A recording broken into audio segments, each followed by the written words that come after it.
어느 대학교 교수 집사님이 40일 금식 기도를 했습니다.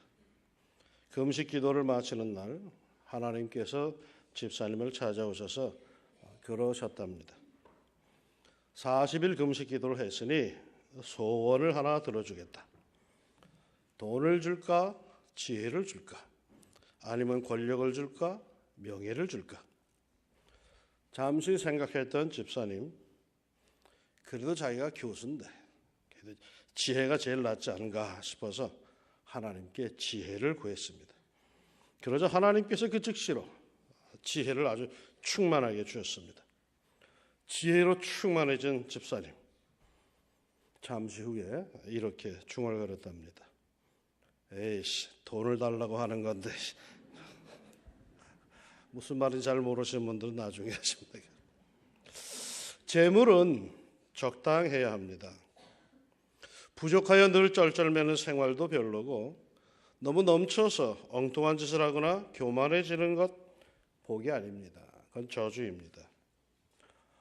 지난 한 주간 동안 뉴스에 보니까 저 아랫동네 광주에서는 하루 노역을 하고 일당으로 5억 원을 탕감받는 이런 기막힌 대한민국이지만 그래도 우리는 성실히 일하고 성실한 수입과 성실한 씀씀이를 가져야만 합니다.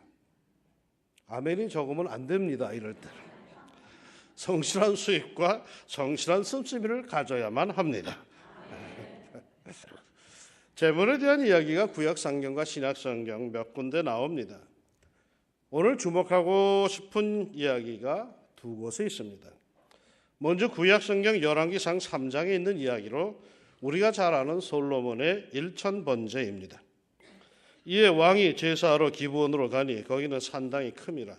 솔로몬이 그 제단에 일천번제를 드렸더니 기브온에서 밤에 여호와께서 솔로몬의 꿈에 나타나시니라. 하나님이 이르시되 내가 네게 무엇을 줄고 너는 구하라. 솔로몬은 아슬아슬하게 그야말로 파란만장한 역사를 거쳐서 왕이 된 직후에 기브온으로 올라가서 하나님께 제사를 드리는데 일천번제를 하나님께 드렸습니다. 일천번제라는 것이 1000번의 제사를 하루에 한 번씩 드렸는지 아니면 한꺼번에 1000마리의 제물을 하나님께 드렸는지 이게 분명하지는 않습니다. 사실은 하루에 한 번씩 제사를 드렸다면 적어도 3년을 솔로몬이 기브온에 머물러 있었다는 것입니다. 대단한 일이죠. 그토록 바쁜 신임 왕이 기브온에서 하나님께 제사를 드리며 3년 동안 꼼짝 안 했다는 것은 그가 얼마나 하나님을 의지했는가를 보여주는 것이죠. 아니면 1000마리의 제물을 한 번에 단번에 드렸다고 칩시다. 그 기브온 촌 동네에서 1000마리의 제물을 일시에 잡는다는 것, 이거 어마어마한 일입니다. 그 누구도 생각해내지 못한 일입니다. 실로 엄청난 것을 하나님께 드린 것입니다. 그런데 이렇게 해서 솔로몬이 얻은 게 뭘까요? 확실한 것 하나가 있습니다. 1000번제를 받으신 하나님께서 그에게 물으십니다. 하나님이 이르시되 내가 네게 무엇을 줄고 너는 구하라. 하나님의 축복을 얻습니다. 정적들을 다 물리치고 가까스로 정권을 잡은 그에게 하나님의 이러한 절대적인 축복은 얼마나 엄청난 것인지 모릅니다. 그야말로 백지수표입니다. 거기에 자기가 얼마를 쓰든지 간에 그대로 다 나오는 백지수표를 얻은 것입니다. 솔로몬 횡재한 거죠. 그런데 우리는 늘 이런 것에만 주목을 합니다. 솔로몬이 받은 축복, 그리고 솔로몬이 드린 일천번제. 왜 솔로몬은 하나님께 일천번제를 드려야 했을까요? 이것은 별로 주목하지를 않습니다. 하나님께서 요구하신 거 아닙니다. 솔로몬의 선왕들도 그렇게 하지 않았습니다. 그러니까 그거는 전통도 아닙니다. 그렇게까지 아니해도 상관이 없습니다. 그야말로 솔로몬은 시키지 않은 일을 한 겁니다. 왜 그는 그렇게까지 무리해서 해야 했을까요? 이만한 규모의 제물은 사실 솔로몬에게도 만만한 거 아닙니다. 그럼에도 그는 왜 일천번제를, 그 엄청난 규모의 제사를 하나님께 드려야 했을까요?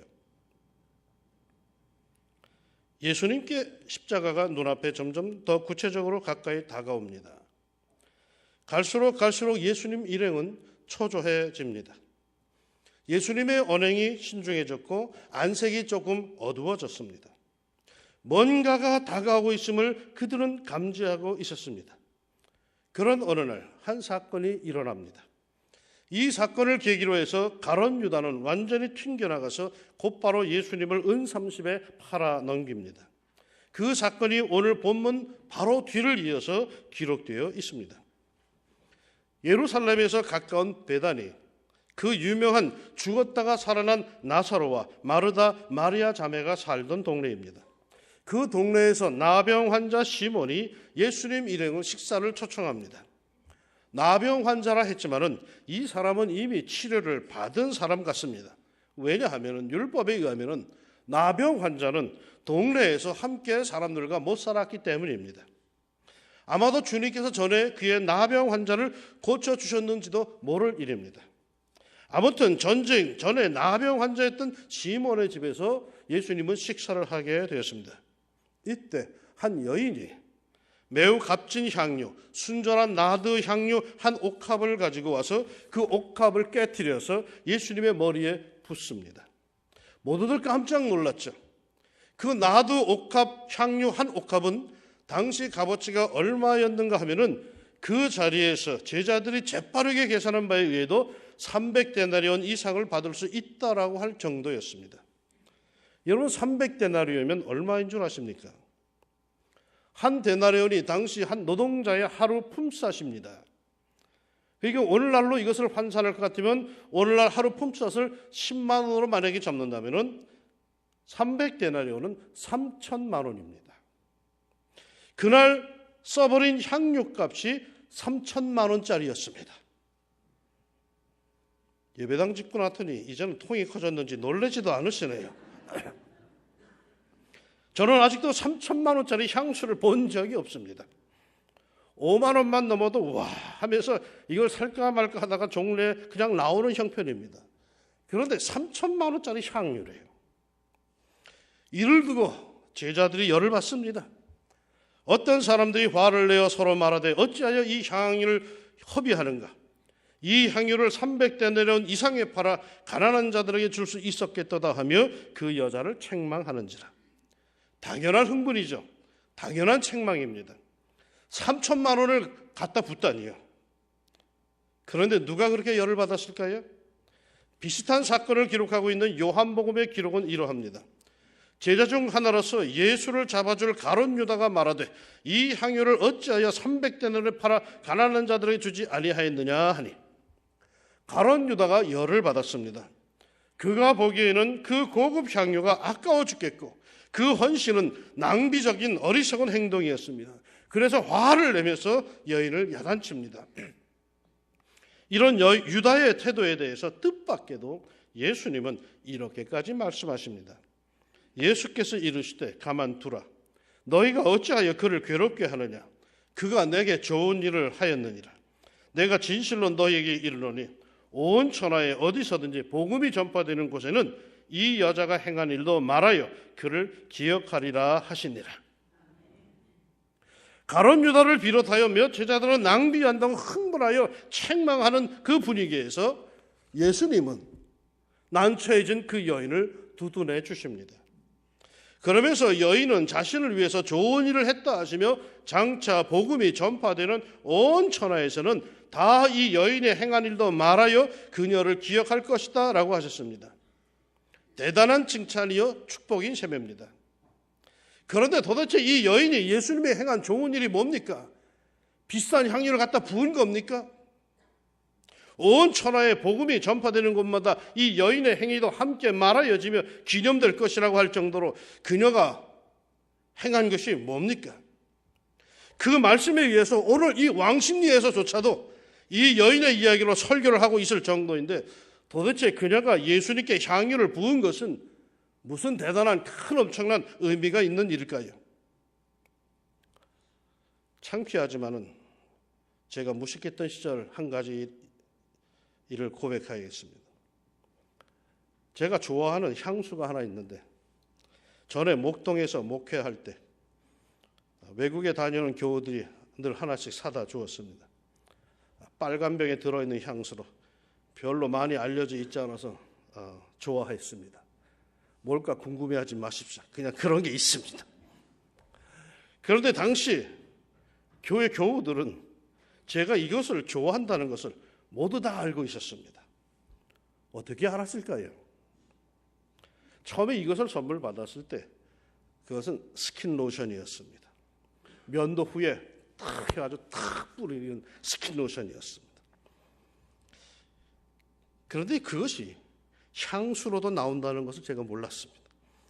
그래서 누가 향수로 그것을 선물로 사다 주었는데 스킨 로션인 줄 알고 그거를 탁 해가지고 얼굴에 막 바르고 이러고 다녔던 거예요. 평소와 달리 좀 이상할 정도로 향이 강했는데 이게 아마도 외국제라 더 좋아져서 그런가 보다. 그냥 그렇게만 생각을 했어요. 너무 그 향이 강하니 아주 제 코는 이미 아예 마비가 되어서 잘 모르겠는데 내 주위에 있는 사람들은 아마 기가 막혔을 겁니다. 향수를 말이요 스킨 로션처럼 막 바르고 멀쩡히 돌아다니는 사람 세상에 무식한 저밖에 없을 겁니다. 그러니 교회만 가면 말이요 그 작은 예배당 안에 온 향이 진동을 쫙 했을 테니까 모든 교인들이 그 향을 다 알았던 겁니다. 제가 하나 알려드리는데요. 향은 붓는 거 아니에요. 향은 바르는 것이요. 살짝 뿌리는 겁니다. 그런데 향을 붓는 경우도 있어요. 어떤 경우? 사람이 죽었을 때 썩는 냄새가 날까 봐 그 시신에 향유를 붓습니다. 오늘 사건은 순환주간 수요일에 발생한 일입니다. 그러니까 예수님께서 십자가 지시고 돌아가시는 일은 이제 바로 이틀 뒤의 일입니다. 예수님의 마음 얼마나 착잡하셨을까요? 다음 날 겟세마네 동산에 올라가셔서는 제자들에게 이렇게까지 고백을 하십니다.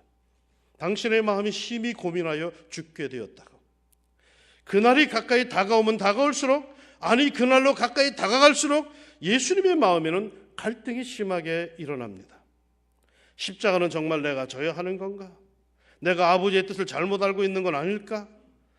그냥 사라져 버릴까? 별의별 생각이 다 들었습니다. 그런데 그날도 복잡한 마음으로 식사를 하는데 한 여인이 다가오더니 다짜고짜로 향유를 자기 머리에 냅다 들이붓습니다. 이게 무슨 짓이람? 깜짝 놀랐을 거죠. 이 비싼 향유를 이렇게 부어도 되나? 이걸 팔아서 가난한 사람들에게 주면 훨씬 더 좋을 텐데 하는 생각을 예수님이 왜 못하셨겠습니까? 그런데 그 순간 예수님은 그 여인의 무모한 헌신에서 마음을 꽉 잡습니다. 그 번잡한 마음, 그 복잡한 마음, 그 흔들리는 마음을 다 잡아가십니다. 이렇게 향유를 붓는 것은 시체나 붓는 건데 이 여인이 어쩐 일로 내게 시체에게 붓듯이 냅다 붓는가? 하나님께서 날 보고 준비하라시는구나. 이 여인은 내 장례를 준비하고 있는 거구나. 예수님께서 깨달았습니다. 이 여인의 행위가 그 헌신이 무엇을 의미하는지. 그래서 예수님은 마음을 다잡고 그 다음 날 십자가의 길로 곧바로 나아가십니다. 그는 힘을 다하여 내 몸에 향유를 부어 내 장례를 미리 준비하였느니라. 나의 행위가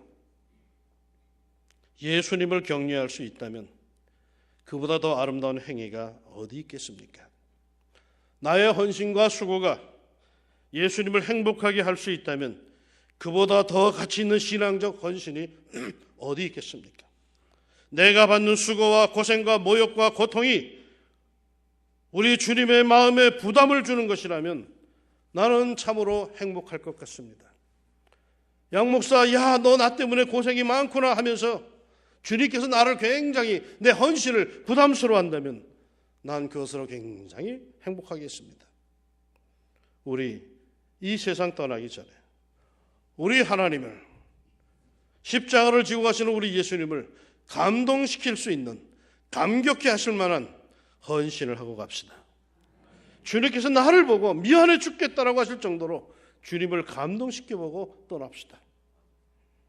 그런데 오늘 말씀에서 저는 문득 이 여인의 마음이 제 마음에 잡힙니다. 그녀는 무슨 심정이었을까? 예수님, 그 사랑 이미 자기는 그것을 다 경험했습니다. 예수님의 사랑에 더 할 말이 없습니다. 어떤 학자의 말에 의하면 이 여인이 전에 7마귀가 들렸던 막달라 마리아라고 얘기도 합니다. 7마귀에 사로잡혀 살던 인간답지 않은 삶을 살던 사람을 고침을 받았으니 그 여인이 예수님에 대한 마음은 얼마나 컸겠습니까? 예수님, 생각만 해도 마음 깊은 곳에서 감사가 밀려나옵니다. 예수, 그 이름만 들어도 눈물이 핑 돕니다. 나 같은 죄인을, 나 같은 병자를, 나 같은 바보를, 나같이 못난 이를 사랑해 주시는 예수님, 그 예수님 너무나도 감사합니다. 그런데 예수님은 내가 이 정도로 예수님께 감사한다는 것을 아실까? 한 번도 표현한 적이 없습니다. 그러면 어떻게 할까? 내가 예수님을 이 정도로 사랑한다는 것을 어떻게 표현할 수 있을까? 그때 그녀의 눈에 들어온 것이 그녀에게 가장 소중한 순전한 향유 나드입니다. 아깝다는 생각도 들었지만 그러나 그 순간 자신에게 그 귀한 향유 나드가 있다는 사실이 얼마나 감사하고 다행스러운지, 예수님을 향한 자신의 사랑을 그대로 표현할 수 있다는 사실이 너무나도 감사했습니다. 이미 그녀의 마음 안에는 온통 예수님만이 자리 잡고 있었습니다. 그래서 그녀는 그 귀한 향유 나드 한 옥합을 들고 가 모두가 입을 쫙 벌리며 경악하는 상황을 연출해내며 예수님께 자신의 마음을, 자신의 큰 사랑을 표하여 드립니다. 물질이 마음을 드러냅니다. 물질의 가치는 다른 데 있지 않습니다. 자신의 진실된 마음을 드러낼 수 있다는데 물질의 가치가 있는 겁니다. 물론 언제나 물질로 마음을 늘 드러내고 재단하는 것은 아닙니다. 그러나 결정적일 때 그가 사용하는 물질적 가치가 그의 마음을 드러냅니다. 여인은 자신의 최대의 사랑을, 최대의 것을 주님께 드림으로 표현해냅니다. 그 순간 여인에게는 아깝다는 생각은 추워도 없습니다. 오직 예수님만이 그 마음 안에 가득하였고 그분께 자신의 사랑을 그대로 표현할 수 있다는 그것으로 행복할 뿐입니다. 물질은 마음을 표현합니다. 아니, 드러냅니다. 1000번째 진실이 뭡니까? 굉장함 아닙니다. 와, 엄청나다? 결코 아닙니다. 솔로몬의 1000번째의 진실, 그 이야기가 우리에게 전해주고 싶은 것은 솔로몬의 하나님을 향한 열정, 그 사랑을 표현하는 것입니다. 물질로 자기를 과시하는 이가 있고 물질로 자기의 마음을, 사랑을 표현하는 이가 있습니다. 여러분은 어디에 속하십니까? 표현할 수 있음을 감사합시다. 표현할 수 있도록 뭔가 내 손에 쥐어주심을 감사합시다. 표현할 수 있도록 내게 인색한 마음보다 큰 믿음을 주시는 것을 감사합시다. 내 마음 깊이 간직되어 있는 그 순수함과 진실함을 드러낼 수 있는, 표현할 수 있는 용기 주심을 감사합시다. 사랑하는 여러분, 표현할 수 있음을 감사합시다. 그런데 이거 하나 잊지 맙시다. 그것을 표현하는 것은 반드시 때가 있다는 사실 말이죠. 이 여인, 실은 정말이지 중요한 기회를 놓칠 뻔한 여인입니다. 예수님이 얼마나 감사한지, 얼마나 고마운지 그걸 표현하고 싶은데 방법이 없어요. 그런데 순전한 향유 나드가 자기 눈에 들어옵니다. 야, 이걸 드려야겠는데 이걸 어떻게 전달하지? 기회를 엿보기 시작합니다. 자기 집으로 예수님을 청할 수는 없고 어떡하지? 무작정 길에 나섰다가 예수님 지나가실 때 향후를 던질 수도 없고 이렇게 기회를 엿보며 며칠을 보냈습니다. 옆 동네 시몬의 집에서 식사하신다는 말을 들었지만 그 집은 나병 환자의 집이니 가기가 게름직하고 또 남의 집 잔치에 가서 자신이 향유를 쓴다는 것도 그 집의 예의가 아니고 고민하다가 아무래도 안 되겠다 싶어서 무조건 이번 주말에는 예수님을 찾아뵈야겠다 마음을 굳히고 토요일쯤 예수님을 찾아 나섰다면 예수님은 어디 계실까요? 그땐 이미 십자가에서 돌아가셨고 무덤에 묻히셨습니다. 그러니까 실은 스토리가 이렇게 될 뻔한 여인입니다. 그 여인에겐 예수님께 자신의 사랑을 표현할 시간이 사실 별로 없었던 것입니다. 만약에 실제로 미루고 있었다면 이 여인은 평생 후회하며 살았을 겁니다. 감동이 올 때, 은혜가 올 때 일어나 예수님께 나아갑시다. 그 순간 자신의 마음을, 사랑을, 감사를 표현할 수 있는 향유가 있다는 사실이 얼마나 감사합니까? 사람들이 수군거려도, 심지어 사도들이 수군거려도 진실된 마음으로 예수님께 사랑과 감사를 표현할 때 예수님의 감싸주심이 있을 겁니다. 예수님의 십자가 길에 따뜻한 감동을 주님께 드릴 수 있는, 우리 예수님을 격려할 수 있는 사순절의 성도들이 되시기를 주의 이름으로 축원합니다. 기도합시다. 1년 365일 나를 위해 살던 저희들입니다.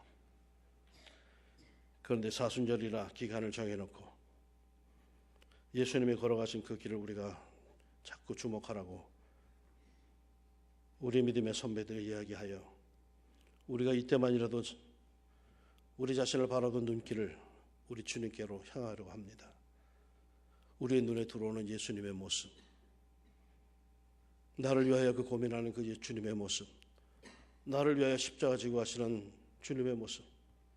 사실 예수님도 십자가 지기를 원치 않으셨는데 휘청하면서도 그 마음을 잡아 골고다로 가시는 주님, 우리 예수님을 바라보며 그 예수님을 격려할 수 있는 따뜻한 헌신과 따뜻한 사랑의 표현이 우리 사랑하는 성도들에게 있게 하여 주옵소서. 그러하여 주님께서 우리를 보시고 미소 지으시면서 함께 가자 손 붙들고 가실 때에 우리가 그 십자가 뒤를 따라갈 수 있게 해주시고 우리를 통하여서 생각지 못했던 놀라운 하나님의 생명 살리는 역사가, 하나님의 권세가 펼쳐져 나갈 수 있도록 도와주시옵소서. 사랑하는 성도들, 주님 뒤따라갑니다. 주님께 힘을 더해줄 수 있는 참된 성도로서 이번 한 주간도 그리 살아가게 하옵소서. 예수님의 이름으로 기도합니다. 아멘.